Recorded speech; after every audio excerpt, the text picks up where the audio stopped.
Hello everyone, myself Sabri and I welcome you to our channel Solution Bridge Network and one-stop solution for all your Power Platform tutorials. Hello everyone, in today's video we are going to understand three prime concepts that a Power Automate developer should know. The first concept, what I would like to explain here are the trigger conditions. If you see my screen, I have created a simple Power Automate flow which has the trigger condition when an item is created or modified in the Power Apps SharePoint site in the list employee information. It actually goes and gets all the items available in the same site in the list. I would like to take you to the SharePoint source and the list. This is the employee information. If you see, I have four different columns: employee name, email, country, and title. Consider the use case. This flow gets triggered automatically whenever a new item is added to this list or whenever an existing item is modified in the list. In our example, we have only four different columns, but consider a real world scenario where your list might contain 20-25 columns, and on change of each of this column, your flow starts triggering.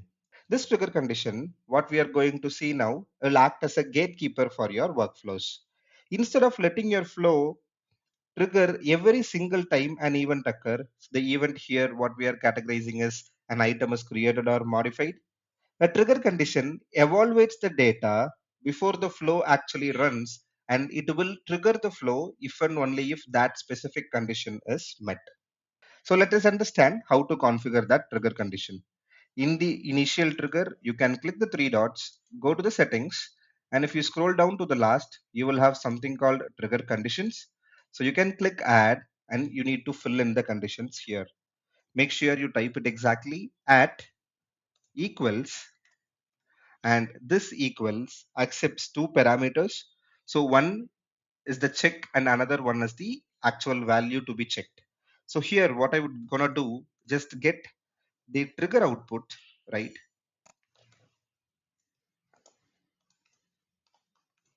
Trigger outputs. And in the trigger output, I would like to go and check the body of the trigger output.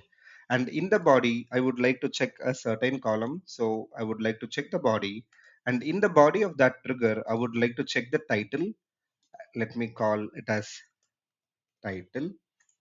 Make sure you check the internal column name and give the internal column name here. So let me close the bracket and close the square bracket.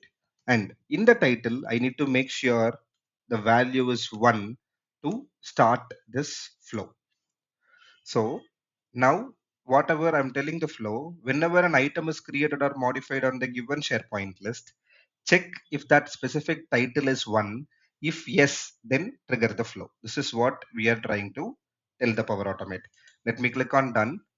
Now we can save this and let's do a manual test. Let me go to test. Here we get a warning where it says updating the action on the get items property with the O data will enhance the performance of the flow, which I'm not worried now. So let me go to manual and click on test. So what this flow tells us, to see it work, modify an item in the SharePoint folder you selected. I'll go back. Now if you see, there are so many entries available. So I would like to edit an entry which has title 1. Let me go ahead, click on edit. I would rename the employee name and let me click on save. Now our flow should have run. Let me go back to the Power Automate. See if the flow ran successfully. Yes, you can see that your flow ran successfully. It retrieved all the items available in that list. So let me click on edit again, go to test, and I would like to test the flow again manually. But now I would like to edit an entry which is not meeting our condition, which is this. Let me click on edit and I will just add a 1 in the employee name. Let me click on save. Now this should not trigger this flow. Let me go back. Now you see still the Power Automate is expecting a modification item which is meeting our conditions. Flow will not get triggered now since the condition whatever we have configured is not meeting. So with this approach, we will be able to solve the quota exhaustion. So there are certain scenarios where we waste our tenants' daily API call and flow and allocations on useless executions. And also this will create a clogged run history. So For instance, consider an item is getting modified. This will create a run history. And when you want to actually debug or check for a specific item, you will have multiple run histories that you want to evaluate. Let me go back and edit the flow again so where we can understand the second concept. So the second concept, what I would like to explain here is pagination. So let me go to the flow, what I have already created where we have an creation or modification item. And I would like to change this to a manual trigger to explain this. So let me delete this and I will add a manual trigger condition. So trigger a flow manually. Now, when I trigger this flow manually, this gonna get the list of items. If I go to the SharePoint site, go to the site contents, you will see the total entries available in my list employee information is 1475. So let's see what is the number of entries that this get item retrieves. So I would like to add one more step called compose.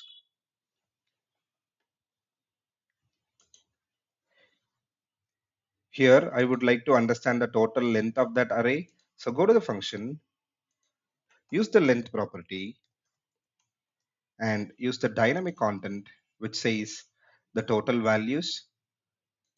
So output of get items body of value. Now let me click on save. So let me execute this flow and check how many entries by default we are able to retrieve. Let me go click save and test and see the total number of entries that we are getting here. We get the warning again. I would like to ignore that and let's run the flow.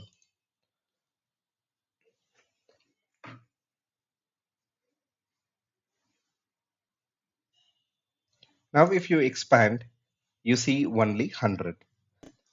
By default, actions like SharePoint get items or dataverse list rows only pull back a limited number of records, usually just 100 or 500.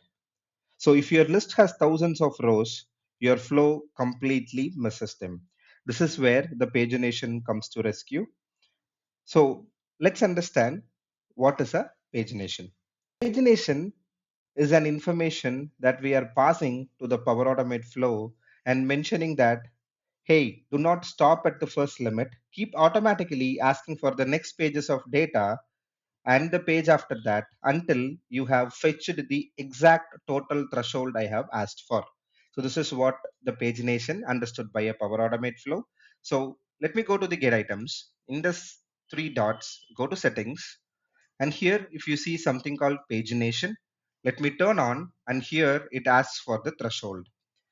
This threshold, for instance, if I give 100, it will only retrieve the 100 items. Let's say I would like to retrieve all the items, so I would like to call it as 2000 now, and you can click on done. Here you have an option to get the item till 1 lakh. That is the maximum number that you can pass.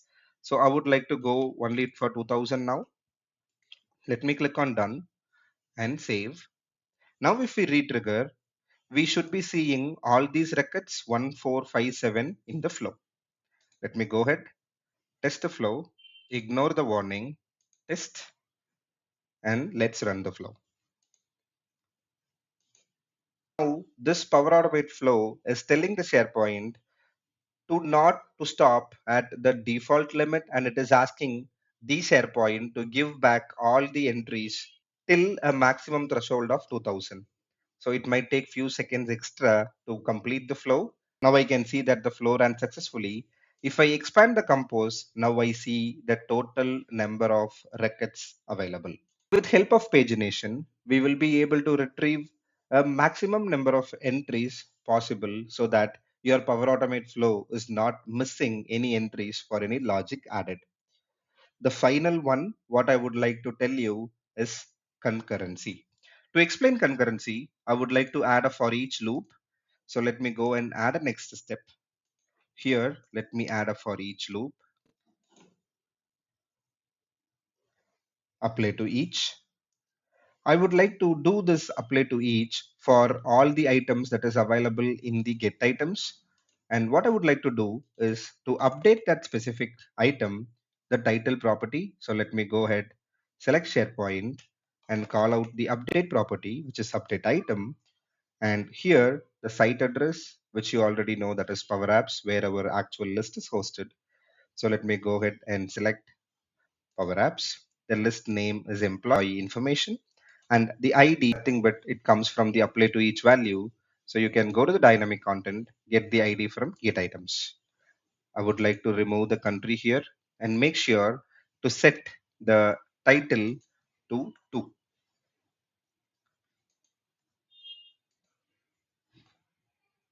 I would like to save it. What's going to happen now is for all this 2000 records, this Power Automate flow, this apply to each loop, gonna update the title value to 2. Since we have more number of records, I would like to go and restrict the pagination, go to the settings again and say that I only need 200 records. So we only have 200 records to update. So let me just do a test manually, save and test, and ignore the warning what we are getting, and let's run the flow. You can see that the flow is running. It's already took 11 seconds. Let's wait for the flow to get completed to understand how long this apply to each connector took to update that 200 items available in that list. Now we can see that our flow ran successfully. The total time what it took to execute all these 200 items is an overall of 1 minute. We already know by default, apply to each loop processes item one after the other. For instance, if you have 500 records and each takes 2 seconds to process, then it is almost a 17 minutes of waiting is what we can expect in this flow. Here comes the concurrency control for the rescue. So for apply to each loop, you have an option in the settings which is called as concurrency. If you turn on the concurrency, it asks for the degree of parallelism. So you have an option to set a maximum degree of parallelism till 50. Here I would like to set it as 20 for now, and let me click on done. What it does is, rather than executing one record at a time, since we have given the degree of parallelism to 20, it automatically creates a 20 parallel branches internally and starts updating this record. Now I would like to make sure to change the value to 3. Previously, since it executed one by one, it took a minute. So let me click on save and test and see how long it took after we enabled the 20 parallel branches, that is degree of parallelism to 20 in the concurrency control. Explore the warning, click on run flow. Let's see our actual turnaround time. Now, if you notice, this apply to each action, which took 1 minute, is now completed in 13 seconds. The reason being, those 200 items, whatever we are getting, is divided based on 20. So totally, it is only 10 times this apply to each loop have processed. In the sense, for one time, it automatically created 20 parallel branches, so that the total turnaround time is totally decreased.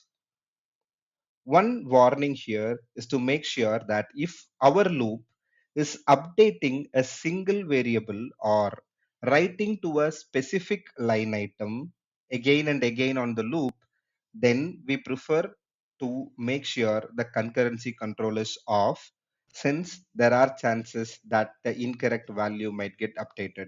But in our case, we are updating the individual items, and hence this concurrency control, whatever we have configured, works fine and gives the right data.